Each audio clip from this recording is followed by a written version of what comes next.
गेल्या आठवड्यात पुण्यात पावसाची परिस्थिती पाहायला मिळाली होती।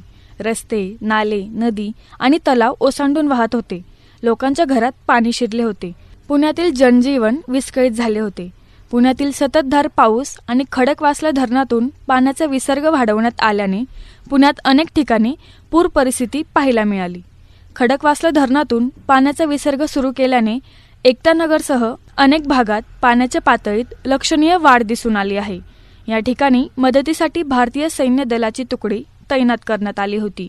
सध्या खडकवासला धरणाचा एक व्हिडिओ चांगलाच चर्चेत आला आहे। या व्हिडिओमध्ये खडकवासला धरण दाखवले आहे। व्हिडिओत तुम्हाला दिसेल की खडकवासला धरणातून पाण्याचा विसर्ग वाढल्याने पाण्याची पातळी वाढली आहे। या व्हिडिओमध्ये लिहिलं आहे, पुण्यात पुन्हा एकदा पावसाचा कहर, खडकवासला धरण ओव्हरफ्लो, असं तुम्ही व्हिडिओत पाहू शकता।